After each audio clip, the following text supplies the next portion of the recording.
Hello, handsome.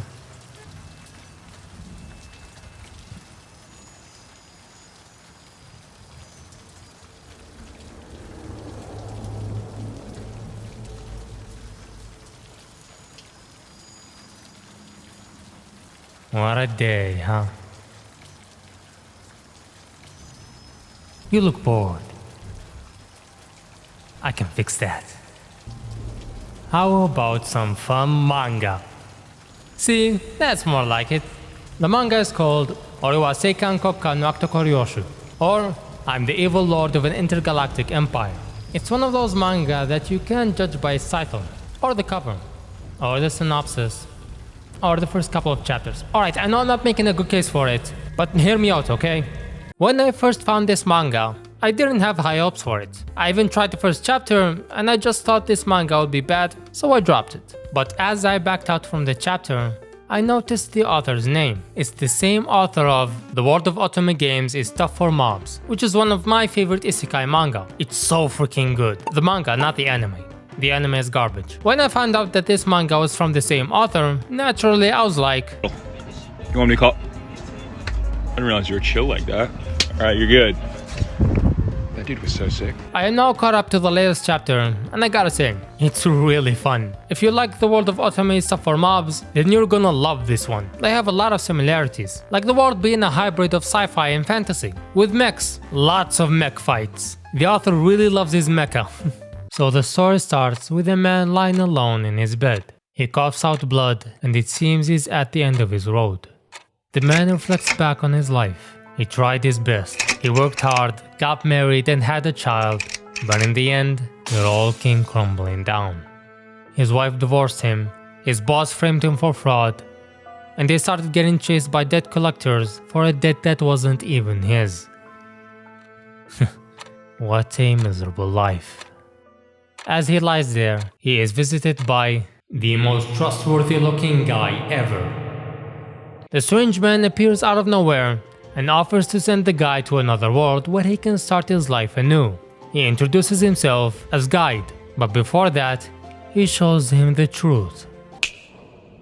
His wife was cheating on him all along, and the child wasn't even his. The harlot not only made him pay child support, she was the one who pushed her debt onto him. The man curses himself for not realizing this sooner, for not doubting her.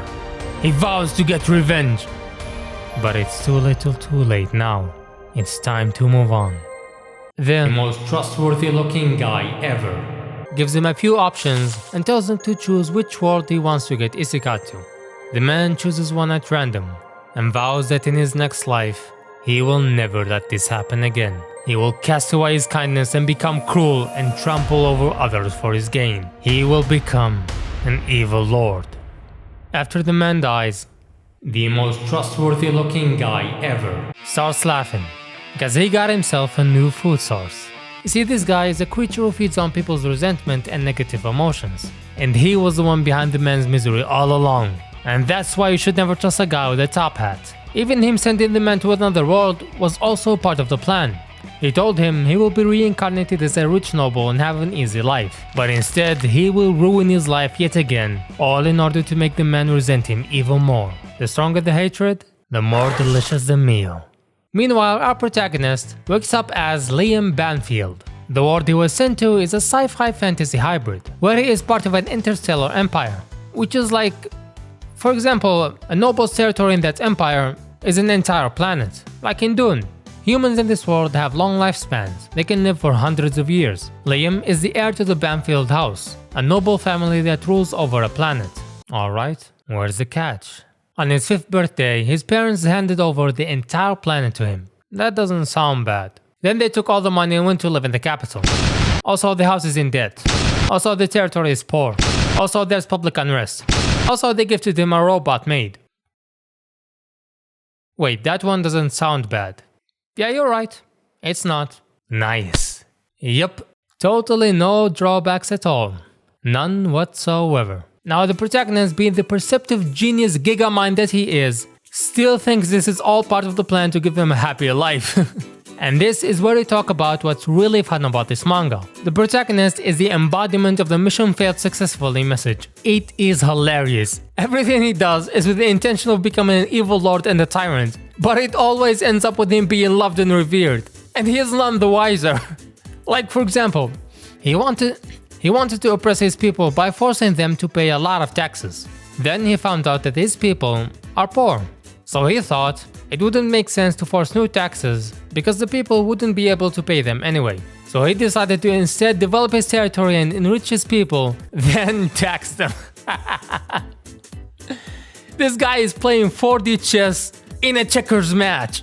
My favorite thing about this manga is later on the guy comes back to start fucking up the MC's life again. But every single time, Leon unintentionally manages to turn things in his favor. And the kicker is, he thinks the good things that happen to him are thanks to the guide. So now you have this powerful being that feeds on misery, being brutally tortured, because this one dude keeps ruining his plans, then thanking him. Leave me alone!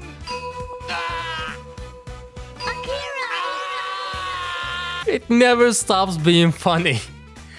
That's not to say that the protagonist is incompetent. He is actually very strong and smart, just a little bit confused. You're a little confused, but he got the spirit. He's a dumbass in all the good ways, and I like that he doesn't take shit from anyone. Yeah, who do you think you're talking to? Oh! No, who do you think you're talking to, bitch? The manga has a lot of fun characters, ranging from the hardworking ones to the funny ones and the crazy ones. Well, maybe they're all a little bit crazy. It sure is a lively cast.